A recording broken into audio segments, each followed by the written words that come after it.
Saludos a todos los hermanos de allí de la iglesia en Temuco y de otras asambleas también. Estamos siguiendo el estudio en el libro de Lucas. En el día de hoy vamos a comenzar la lectura en el capítulo 2, Lucas capítulo 2. Vamos a leer en el versículo 22. Lucas 2, 22. Cuando se cumplieron los días de la purificación de ellos, conforme a la ley de Moisés, le trajeron a Jerusalén para presentarle al Señor, como está escrito en la ley del Señor: todo varón que abriere la matriz será llamado santo al Señor. Y para ofrecer conforme a lo que se dice en la ley del Señor, un par de tórtolas y 2 palominos. Hasta ahí llegamos la vez pasada. Dice el versículo 25: y aquí había en Jerusalén un hombre llamado Simeón, Este hombre justo y piadoso esperaba la consolación de Israel, y el Espíritu Santo estaba sobre él, y le había sido revelado por el Espíritu Santo que no vería la muerte antes que viese al ungido del Señor. Y movido por el Espíritu vino al templo.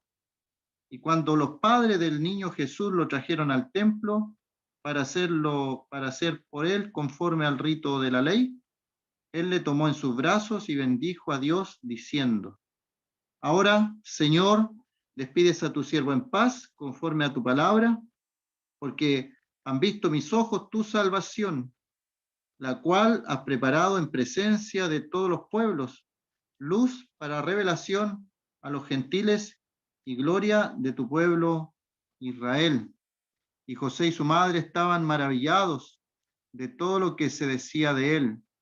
Y los bendijo Simeón y dijo a su madre María: he aquí, este está puesto para caída y para levantamiento de muchos en Israel, y para señal que será contradicha. Y una espada traspasará tu misma alma, para que sean revelados los pensamientos de muchos corazones. Estaba también allí Ana, profetisa, hija de Fanuel, de la tribu de Aser, de edad muy avanzada, pues había vivido con su marido 7 años desde su virginidad, y era viuda hacía 84 años, y no se apartaba del templo, sirviendo de noche y de día con ayunos y oraciones. Está presentándose en la misma hora, daba gracias a Dios y hablaba al niño a todos los que esperaban la redención en Jerusalén. Muy bien, allí en el último verso que leímos, podemos de inmediato ver el contexto de la generación del Señor. Hablaba el niño a todos los que esperaban la redención en Jerusalén. Habían personas que esperaban la redención en Jerusalén, que esperaban que viniese el ungido del Señor, el Mesías prometido por Moisés, por los salmos, por los profetas. Ese Mesías iba a venir a este mundo, iba a venir a Israel, iba a venir a Jerusalén. Y allí estaban esperándole. El caso del versículo 25 es bien especial. En el día de hoy, en nuestro país ha pasado un evento, murió una persona y ha generado a nivel nacional controversias. Algunos aplaudieron, celebraron, festejaron la muerte de una persona. Otros obviamente dan el pésame y están de luto. Pero cuando muere una persona, deja algo en la tierra, deja un nombre, deja un testimonio, deja algo que ha hecho, en pocas palabras. Y sabe que aquí el caso que vamos a ver en el día de hoy es de un hombre que está en el momento de su muerte. Él sabe que va a morir en un tiempo más, y en el momento de su muerte él está tranquilo. Y el contexto del pasaje nos muestra el por qué. Él había dejado un nombre, conectado a la ciudad. Dice un testimonio, había en Jerusalén un hombre llamado Simeón. En pocas palabras, no nos muestra, no nos va a mostrar a un rey, a un religioso de alta alcurnia, a alguien de la clase social alta, aunque nos da muy pocas características de este hombre, de quién era, dónde vivía, cómo se desarrolló su vida, qué es lo que hacía, no nos dice nada. Pero el testimonio, en pocas palabras, es hermoso. Y nos gustaría, por lo menos a mí me gustaría, dejar un testimonio así como este hombre. Dice, había en Jerusalén un hombre llamado Simeón. Y este hombre, justo y piadoso, esperaba la consolación de Israel y el Espíritu Santo estaba sobre él. Ahí está, termina su testimonio. Un testimonio de vida. A veces he visto libros así, tanto de gruesos, que muestran la biografía de una persona. Obviamente, como somos terrenales, ponemos todo lo bueno en una biografía, pero 300, 500 páginas para hablar de una persona. La biografía, dicen algunos, la biografía autorizada de tal persona, y otros sacan la biografía no autorizada, 800 páginas para describir la biografía no autorizada de tal o cual persona, y se escriben libros de personas. Pero sacando todo lo que está allí de más, yéndose a lo neurálgico, a lo más importante de las 500, las 800 páginas que se escriben de una persona, a veces son muchas mentiras, muchas anécdotas, que son fantasiosas incluso, al contrario de lo que la Biblia enseña cuando escribe de alguien. La Biblia muestra lo bueno y también la Biblia muestra lo malo. Nunca esconde lo malo. Pero aquí, en un versículo, está condensada la vida de una persona, la vida de Simeón, la vida de Simeón. Su nombre se asemeja a uno de los hijos de Jacob, de las 12 tribus de Israel. Simeón, el significado, Dios ha escuchado, Dios ha escuchado. Es el significado de Simeón, su nombre. Y este hombre esperaba, como varios más, la redención en Jerusalén, como decía el versículo 38, y esperaba también la consolación de Israel. Se utilizan estas dos palabras para los piadosos de la época. ¿Qué es lo que estaban esperando? Esperaban, número uno, la consolación de Israel, la consolación de su pueblo. Y número dos, la redención. Y esperaban al Mesías. El Mesías iba a venir a darle consolación y le iba a venir a dar redención a su pueblo, que lo esperaba tanto tiempo. Malaquías fue el último escritor. Habían pasado 400 años aproximadamente donde no había palabra del Señor. Y ahora cuando hay palabra, la palabra se manifiesta en personas sencillas, como María. No estaba en los lugares de privilegio, de preeminencia, y se manifiesta en una persona como Simeón, que no se nos da, como digo, muchos detalles. Nos dice, había en Jerusalén, como hemos visto en otros pasajes, había en Jerusalén un rey, había en Jerusalén un sacerdote. También el Señor se preocupa, por decirlo así, del pueblo, de la gente sencilla, de la gente humilde, y no humilde de pobreza, sino hablando del pueblo. El Señor se preocupa de todo, de todo.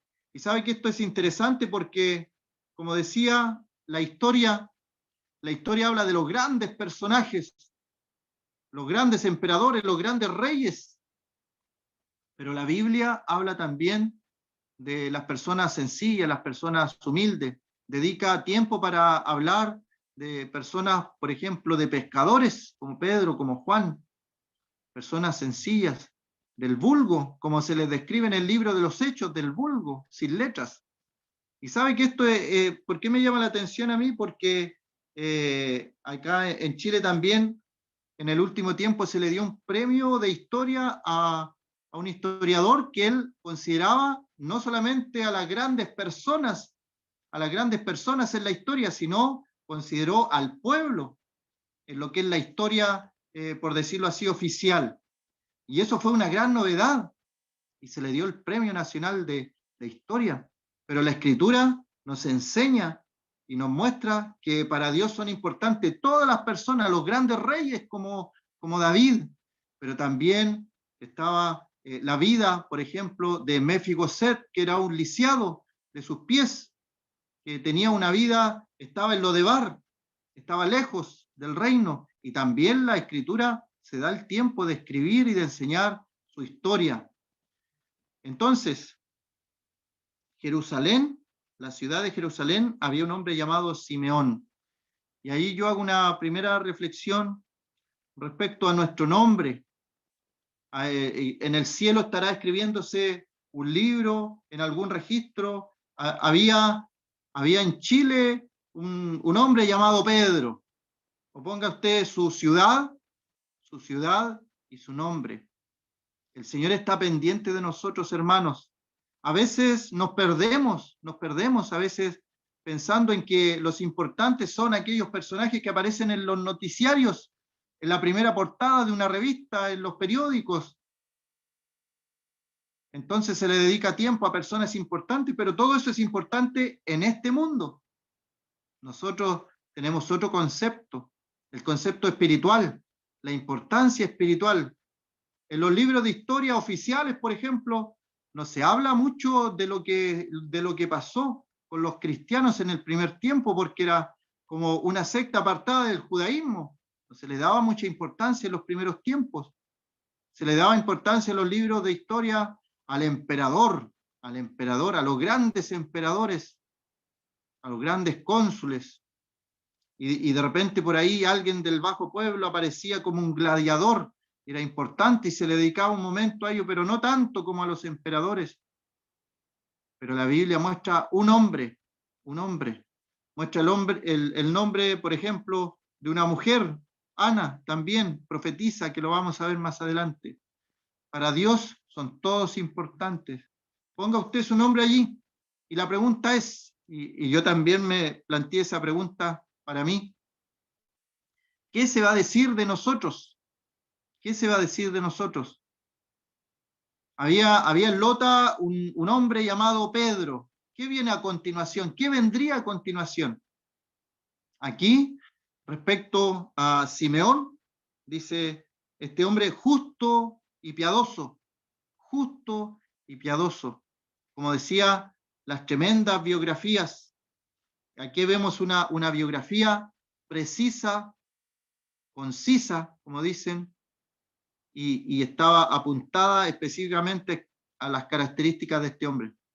Era justo y piadoso. La justicia o el ser justo tiene que ver con todas las relaciones humanas que tenemos. No se nos dice si era un trabajador, por ejemplo, pero si era un trabajador, como es justo, tiene que haber sido el mejor trabajador. Si hubiera sido un amo o alguien o un jefe o alguien encargado de personas, con personas a su cargo, el mejor amo, la mejor persona, el mejor vecino, porque la justicia o que se diga de una persona que es justa tiene que ver con eso, con el carácter de la persona, las características. Y nosotros sabemos en nuestro barrio, nuestras poblaciones donde vivimos, hay personas que tienen la fama, aquel es un borracho, aquel es una persona mentirosa, aquel es un peleador, y se les caracteriza a las personas por su nombre y alguna característica que lo identifica. ¿Cómo estamos allí? Esa fue mi reflexión. ¿Qué dicen las demás personas de nosotros? ¿Cómo se nos describiría en un momento determinado a esta persona Simeón? Dice Simeón, un hombre justo y piadoso, y el Espíritu Santo sobre él, y esperaba la consolación de Israel. Ahí tenemos 4 características por lo menos. ¿Las podemos repetir nosotros en el día de hoy? Sí, podemos repetirlas. Es un trabajo, obviamente. Hay luchas que tenemos que ganar, pero ¿sabe qué? Podemos, por ejemplo, la primera era justo, podemos ser justos delante de los hombres, hacer lo correcto, hacer lo que a Dios le agrada, evitar de ser mentiroso, de tener malas palabras, groserías en nuestra boca. Qué difícil es pensar que un creyente es dado a la mentira, pero existe. Que un creyente salen malas palabras de una persona que se dice creyente, pero los hay. Un creyente que tenga el testimonio de ser mentiroso, esa persona va a la iglesia o es cristiano, pero viera usted que es mentiroso. ¿Cómo estamos referente al testimonio con los demás, con la gente que nos conoce, que nos identifica, que somos creyentes, que vamos a un lugar de congregación? La gente dice en sus frases, con el desconocimiento, obviamente, dice, esa persona va a la iglesia, pero viera usted cómo es con los vecinos, una mala persona. El testimonio es importante. Aquí vemos a un varón que era justo, y como decía, la justicia tiene que ver con todo lo terrenal, lo que nosotros conocemos, en pocas palabras, como una buena persona, un buen vecino, un buen padre, una buena madre. Si hay algo que hacer, ahí está disponible para hacerlo. Estamos hablando del testimonio hacia la sociedad, porque el testimonio de creyente no es solamente en la iglesia, ojalá fuera así. En la iglesia somos todos buenos hermanos, nos faltan poco menos que alas y somos todos angelitos, pero en el barrio, en el colegio donde hay personas, yo trabajé en un colegio donde llegaban apoderados que causaban muchos problemas y de repente me sorprendían porque conversaban de la Biblia. Ah, ¿usted va a alguna congregación? Si soy cristiano, yo soy cristiano. Y nos sorprendemos, nos sorprendemos. Entonces, el Señor quiere que seamos cristianos fuera de las cuatro paredes de nuestra congregación, porque ahí, como digo, es fácil. Conocen lo mejor de nosotros, nuestros hermanos, lo mejor de nosotros, nuestro mejor carácter, pero en nuestro hogar se conoce nuestro carácter, nos enojamos con facilidad, decimos que vamos a hacer algo y pasan días o semanas y no lo hacemos, no cumplimos. En nuestro hogar, en el seno familiar, entonces, ¿dónde se ve esto de ser justos? ¿O qué se dirá de nosotros cuando partamos de este mundo? ¿Cuál será el testimonio de las personas? Y sabe que yo he estado en funerales, funerales, en velorios, y da gusto escuchar cuando fallece un hermano conocido, y gente del mundo, gente que no es creyente, que era su vecino o que lo conocía en el trabajo, dice, viera usted cómo era esa persona, buena persona, ayudaba, tenía esa amabilidad para tratar a los demás. Y ahí uno aprende qué se dirá con nosotros, qué se dirá de nosotros el día que partamos de este mundo. Simeón era un hombre justo. Y la otra palabra, piadoso. Piadoso, esto tiene que ver con la piedad, con las cosas espirituales, con todo lo relacionado con Dios. Y no dice que era un religioso, no dice que era un religioso. Y sabe que es un hombre. La Biblia me gusta en ese sentido porque habla de personas comunes y corrientes que experimentaban lo espiritual, no necesariamente en el templo, en nuestro trabajo. Y para mí fue bueno aprender eso porque yo en el trabajo también, algunos dicen que el trabajo es secular, y yo también hacía esa diferencia entre la vida espiritual y secular, pero cuando mi trabajo se transformó en espiritual, yo no le estaba trabajando al Estado para hacer clases o ser profesor, estaba trabajándole al Señor, no le estaba trabajando al ojo. Y cambió, realmente cambia. Cambia la sensación de que nuestro trabajo se lo estamos realizando al Señor, que Él nos dio ese trabajo, que Él nos puso en ese lugar y le estamos trabajando a Él. Y la responsabilidad y la cuenta se la vamos a dar a Él. Ser piadoso en este mundo. Y ser piadoso tiene que ver con lo espiritual. Una persona piadosa. El Señor era justo, 100% justo, obviamente el Señor ejemplo en todo, y Él era piadoso. Crecía en gracia para con los hombres y para con Dios. Él crecía. Él en las áreas, llamémoslo terrenales, pero en las áreas espirituales también crecía. Y Simeón también, las áreas espirituales donde experimentamos la piedad, en la oración, por ejemplo, el amor hacia los hermanos que tanto cuesta. Se nos ha dado tantas instrucciones respecto al amor hacia los hermanos, y ahí a veces estamos un poco faltos. La piedad, la oración, la alabanza, el cantar, cantando himnos y salmos espirituales, alabando al Señor en nuestros corazones, con entendimiento, todo eso tiene que ver con la piedad. ¿Y por qué era importante que no era religioso?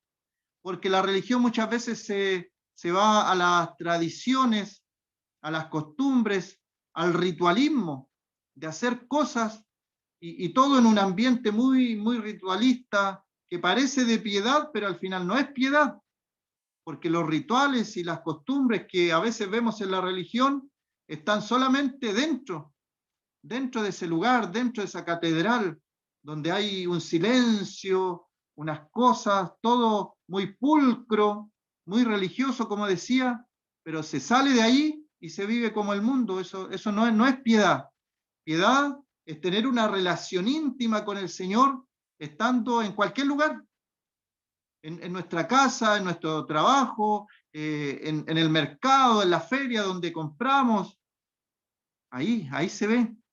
Cuando, por ejemplo, nos atienden y nos dan un producto en mal estado y no nos quieren cambiar, ahí sale y aflora lo que realmente está en nosotros.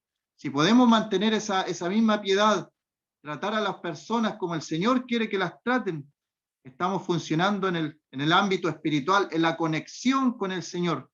Es difícil, pero si lo hacemos podemos llevar un testimonio que las personas puedan decir: este hombre era justo, y este hombre era piadoso.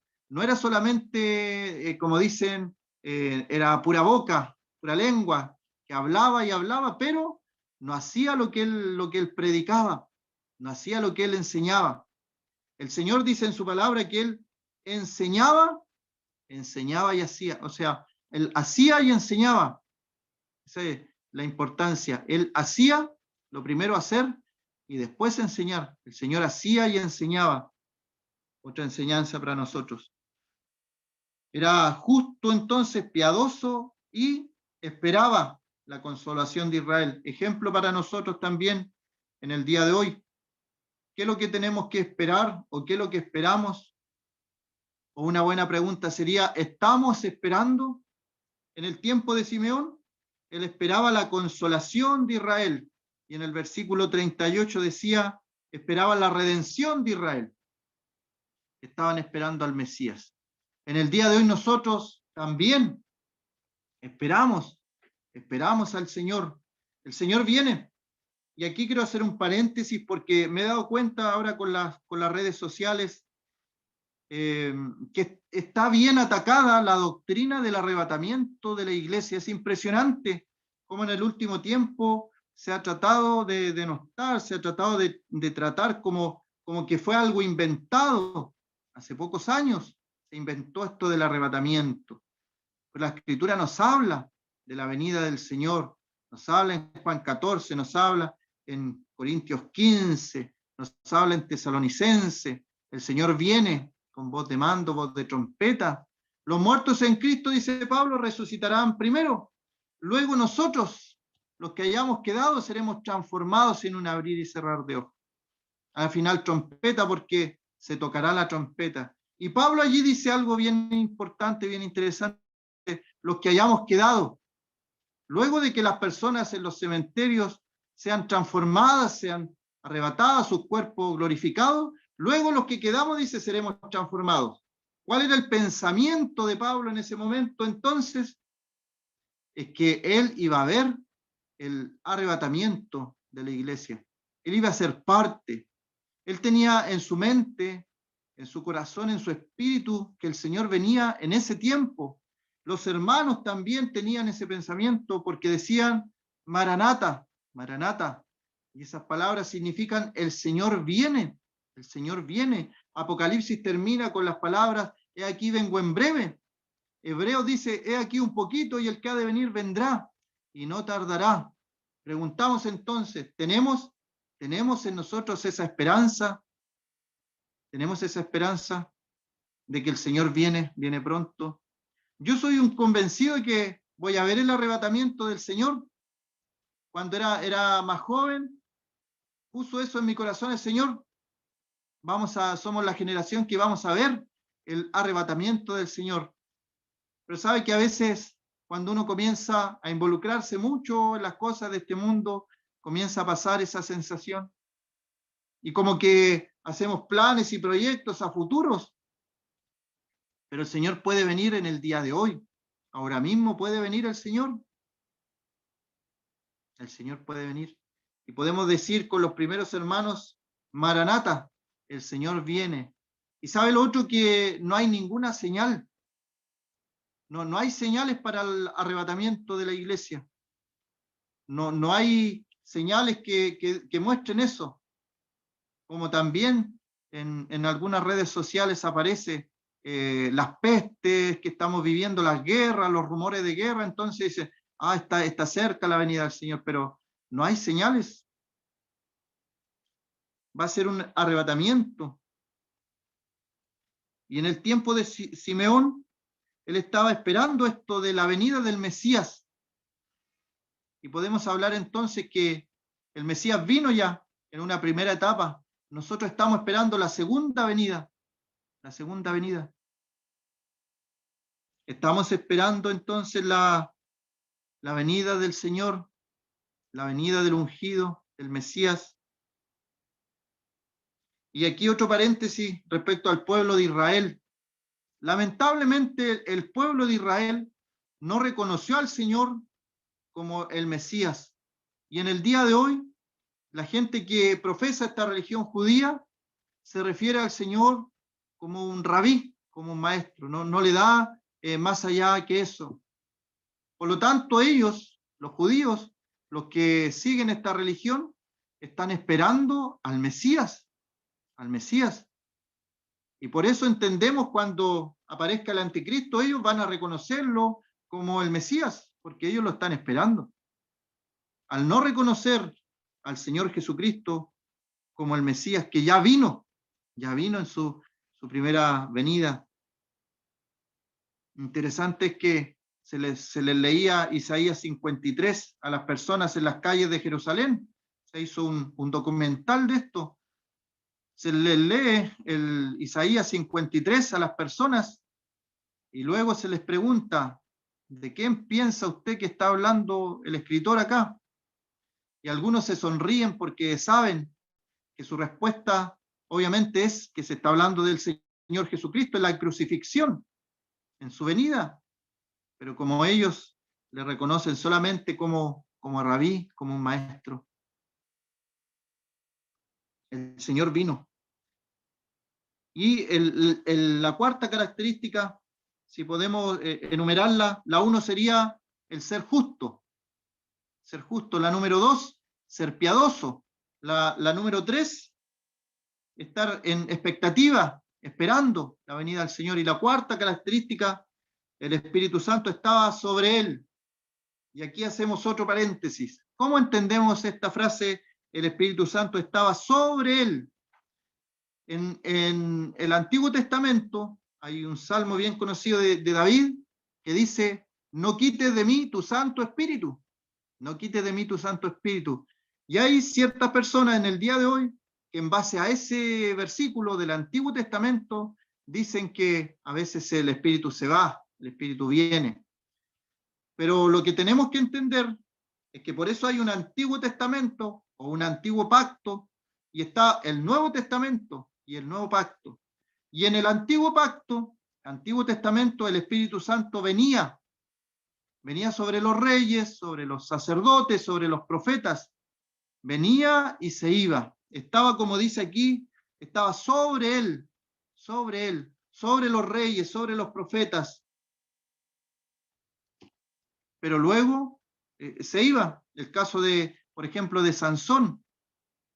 Sansón venía el Espíritu sobre él, tenía mucha fuerza, pero luego el Espíritu se iba. En el tiempo de hoy no está eso de no quites de mí tu Santo Espíritu, eso es, hablemos de la dispensación. No estamos en esa dispensación. Estamos en esta época de la iglesia. Y en el tiempo de la iglesia el Espíritu Santo es como un sello indeleble, un sello que reconoce a cada creyente, a cada hijo de Dios. Así que por eso, cierro el paréntesis ahí, por eso utiliza esa frase, el Espíritu Santo estaba sobre él. Para ejemplo de nosotros en el día de hoy, la gente reconocerá que hay algo superior a nosotros, en nosotros, que pueda decir, esa persona tiene algo especial. Y la verdad es que el testimonio consiste en eso, que cuando demos buen testimonio, las personas vean algo especial y quieran tener eso que tenemos. Y cuando se dé la conversación, obviamente, nosotros damos toda la gloria, la honra al Señor, que nos ha sellado con el Espíritu Santo y que ha cambiado, el Espíritu Santo ha cambiado nuestro ser desde dentro hacia afuera y debe cambiarlo. Por lo tanto, es una de las características que yo incluso he dicho en otras oportunidades respecto a que vivo en una zona muy, muy evangelizada, evangélica, que a veces hablan de las manifestaciones del Espíritu Santo, refiriéndose a saltos, a levantada de manos o a hablar en jerigoncia. Yo le digo, eso lo puedo imitar, yo lo puedo imitar, puedo hacer esas cosas y decir que el Espíritu Santo se manifiesta, pero usted puede imitar el cambio de carácter que una persona que era muy, se airaba por todo, ahora ya no hay ira en él. Una persona que era muy malvada o tenía muchos vicios en el día de hoy, ha dejado eso no se puede imitar. Una persona que decía muchas groserías y mentiras, en el día de hoy ya no miente y son pocas las veces que se le escucha una grosería. Son cambios que el Espíritu Santo realiza. Y ahí el Espíritu Santo se manifiesta en el carácter de una persona. Está el Espíritu Santo obrando en el día de hoy en nosotros. Y otra cosa que el Espíritu Santo hace bien a continuación, dice que le había sido revelado por el Espíritu Santo que no vería la muerte antes que viese al ungido del Señor. Y aquí también otro paréntesis respecto a la revelación del Espíritu. Revelación del Espíritu. Hace poco escuché una persona que hablaba de un pastor. Llegó y dijo, el Espíritu me reveló que Dios quiere que todos sean perdonados. Entonces el Espíritu me dijo que había que orar por la salvación del diablo. Y el Espíritu me lo reveló. Imagínense al extremo que puede llegar una persona al tomarse del Espíritu y decir, el Espíritu me reveló. Esa palabra allí, revelar, en el día de hoy no la podemos ocupar como creyentes. ¿Cuál es la palabra que podemos ocupar? La iluminación. La iluminación. El Espíritu Santo me ilumina. ¿Y por qué no podemos ocupar? Porque la revelación es la Sagradas Escrituras, la palabra de Dios. Esa es la revelación completa de Dios. Todo lo que nosotros queramos saber de Dios está escrito en su palabra. La revelación ha sido terminada. En el día de hoy nosotros podemos usar esa otra palabra. Podemos ser iluminados a través del Espíritu con la palabra de Dios. Y recibimos una iluminación respecto de la palabra, porque allí está toda la revelación de Dios. Pero en este tiempo también lo vemos en el libro de los Hechos, por ejemplo, que habían profetas. Esa era también su instrucción, ellos revelaban cosas, porque no estaba la palabra de Dios completa. Pero en el día de hoy sí está completa. Así que por eso el paréntesis allí, que el Espíritu Santo le había revelado algo. También he escuchado que a veces cuando pasan cosas sobrenaturales o pasa algo bien espiritual, se lo atribuimos a otro grupo de personas, como que fuera exclusividad de ellos, de un grupo religioso. Pero ¿sabe qué? El Espíritu Santo está en el creyente, está en el creyente. No le tengamos temor cuando el Señor nos da el privilegio de experimentar algo espiritual. Y aquí no fue que se abrieron las nubes por el contexto. Lo que le pasó a Simeón fue que él sintió algo en su corazón. El Señor habló a su corazón directamente, a su espíritu. Y él tomó una decisión. Dios me está hablando que tengo que ir al templo, y él fue. Y ahí yo me hacía la pregunta también, ¿cuántas veces el Señor, a través de su espíritu, me ha hablado, me ha dicho que haga alguna cosa y yo no la he realizado? Gracias a Dios también tengo ejemplos positivos de que el Señor ha puesto un pensamiento, ha puesto la intención en mi corazón, y yo he sabido que es el Señor el que está hablando y lo he realizado. Y ha sido bueno. El Espíritu Santo en el día de hoy puede hablar a nuestro espíritu. A veces estamos en oración, y uno dice, qué casualidad, me acordé de un hermano. No es casualidad. Estamos conectados en el mundo espiritual, estamos en oración, y el Señor pone esos pensamientos a través de su Espíritu Santo. La conexión existe, pero a veces nosotros la callamos. No es bueno eso. Como creyentes, somos seres espirituales. Como creyentes, tenemos el Espíritu Santo morando en nosotros. Hay un texto que dice que tenemos la mente de Cristo. Podemos discernir las cosas espirituales que el mundo no puede discernir. Pero a veces todas esas cosas no las aprovechamos porque ponemos muchas cosas en lo terrenal. Nuestra mirada, nuestra fuerza, nuestra energía en lo terrenal. Pero cuando andamos en el Espíritu, cuando obedecemos al Espíritu, lo que está haciendo en nuestra vida. Y hay momentos que el Señor quiere que hagamos algo y lo estorbamos, no lo dejamos hablar a nuestra vida. Que el Señor nos ayude, hermanos, a ser como Simeón, que el Espíritu Santo le dijo algo que hiciera y él lo hizo. Le dijo que no vería la muerte antes que viese al ungido del Señor. Y aquí otra reflexión respecto a la muerte. Qué tranquilidad el saber que uno se va a morir. Esta es la tranquilidad que tenía Simeón. Y yo he contado otras veces que en mi testimonio, el antes y después de mi conversión, cuando el Señor me salvó, fue una de las experiencias que tuve, un terror, un pánico a la muerte. Incluso me quitaba el sueño en mi juventud algunas noches. El pensar en la muerte, el pensar en el más allá, en lo que había, si me pasaba algo en este mundo, ¿qué hay más allá? ¿Será verdad todo lo que dicen? Un terror, un pánico, un miedo que quitaba el sueño. Pero me acuerdo el día de la conversión, cómo el Señor me salvó, y luego de eso no había ese temor. Incluso después de eso, como tres veces al borde de la muerte, y nada, no hay temor, no hay temor.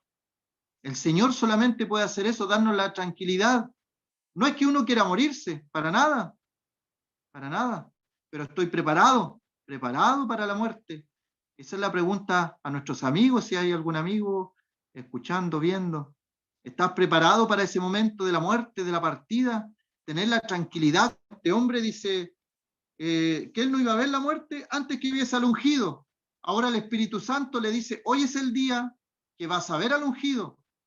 O sea, que tu muerte está próxima. Y él con una tranquilidad absoluta. Lo vemos en Pablo también. El tiempo de mi partida está cercano. Sabía que iba a morir. Personas que han experimentado esto, Y a lo largo de la historia hay más hermanos y hermanas que saben que en un tiempo más van a partir, incluso dejan detalles para que la gente haga después de su partida, porque saben que van a partir de este mundo. Y con una tranquilidad absoluta. Esa tranquilidad, esa paz, solamente la puede dar el Señor. El Señor. Este hombre movido por el Espíritu. Versículo 27. Movido por el Espíritu vino al templo. Movido por el Espíritu. Son personas que se dejan guiar por el Espíritu Santo. Se dejan guiar por el Espíritu Santo. Hay un pasaje, con esto terminamos, en el libro de Ezequiel. Ezequiel, el capítulo 1. Respecto a este mover del Espíritu.